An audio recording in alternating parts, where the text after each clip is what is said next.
All right, so there's been a lot of controversy, a lot of question marks about what the Jets need to do at the quarterback position, because the entire plan was to bring on Aaron Rodgers, save the team, take them to the playoffs for the first time in a long time, maybe a Super Bowl, and that has not happened for a lot of reasons. So with the new head coach and Aaron Glenn, do they keep Aaron Rodgers? Do they move on? Here's more from Glenn on the topic. Take a listen.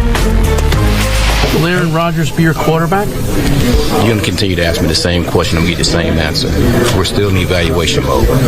So for anybody else going to ask that, I'm going to give you the same answer. So don't waste your time. Be clear. Well, let's answer that. What do you look for in a quarterback? Like, what's an Aaron Glenn quarterback? A winner. A winner. Mental and physical toughness. When you talk about that, you're not going to get me. Well, let me ask you this. You know, Parcells, I know you guys are close. He always said... That's Parcells. Okay. I'm Aaron Glenn.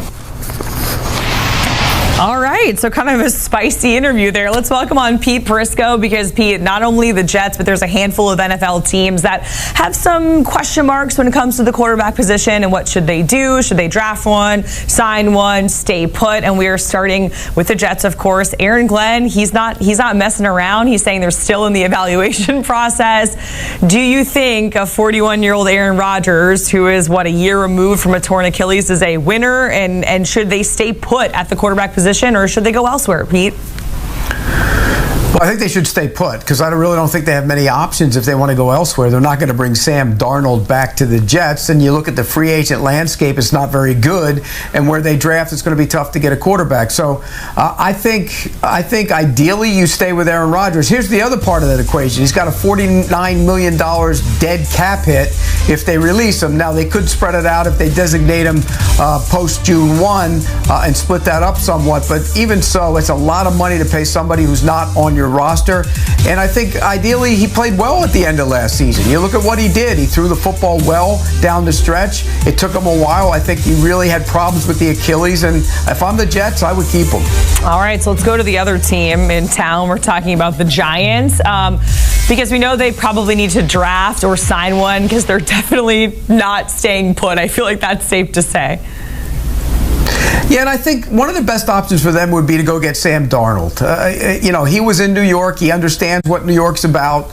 And he had a great season last year for the Vikings. If the Vikings don't bring him back, and it doesn't sound like they will, then I think Sam Darnold's on the free agent market. And if the Giants, want to make a move to go get him, I would do it. You look at the rest of that free agency class, not very good. Wilson, Fields, they have Locke, Winston, Dalton, Flacco. I mean, it's just not a good class. So the clear winner of that class is Sam Darnold. I think the Giants would make sense to go get him, sign him to a contract, and make him your starting quarterback. Yeah, we're going to talk more about the Russell Wilson, Justin Fields situation in just a moment. But before we do, let's talk about the Raiders, because they just recently introduced Pete Carroll, of course, and John Spytek as the new GM and head coach there. And Pete Carroll looked right at Max Crosby in the crowd during that presser and was saying, hey, we're going to be aggressive. We're going to try and flip this around immediately. We're going to get to work. And of course, if Max Crosby is looking in the eye, you probably feel some pressure to say that to him. But Pete, what should they do at the quarterback position? Because, as you like to remind us, we know that Gardner Minshew is not the answer there.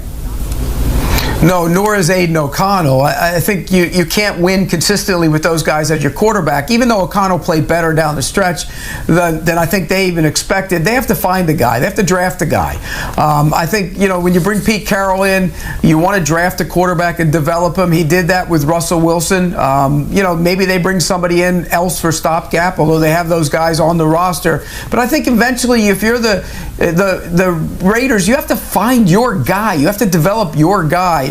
And I don't think they're going to do that if they go out and sign one of these free agents or stick with the guys they have. So I think they should draft a quarterback. I think, Cam Ward would be in play there. If Sanders were to go first overall, I think Cam Ward's a possibility if teams do pass on Cam Ward.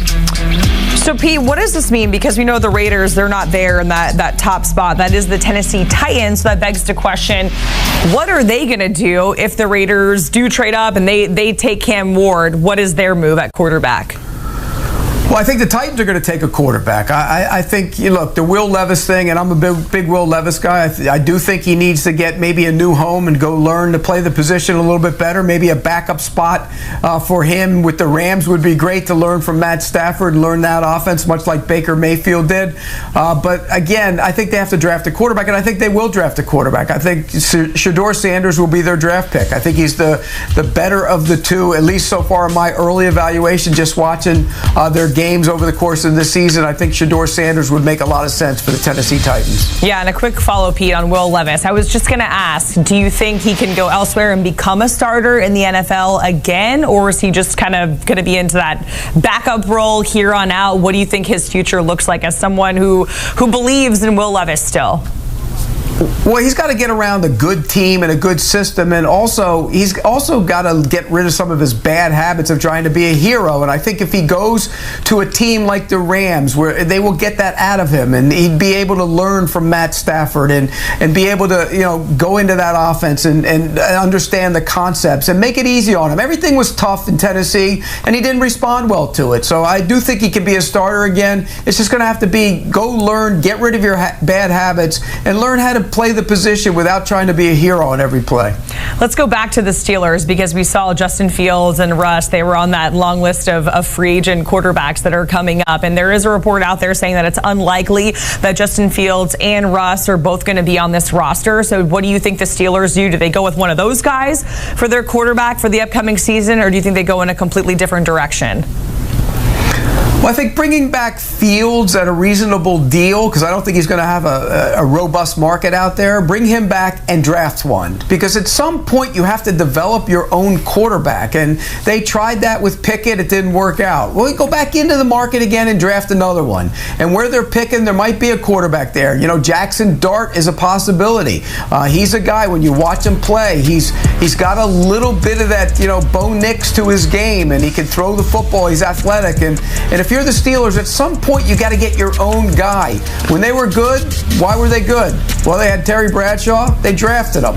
You had Ben Roethlisberger. You drafted him. You got to keep taking swings until you get that guy.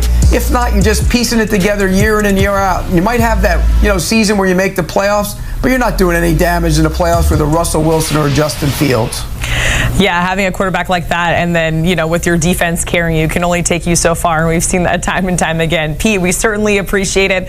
Playing quarterback matchmaker for some of those NFL teams out there that have, interesting situations when it comes to the quarterback position. Pete, we appreciate it. And of course, CBS Sports HQ, we have got you covered leading up to the Super Bowl, all off season, ahead of the draft. You can stay with us right here at CBS Sports HQ, and it is all for free.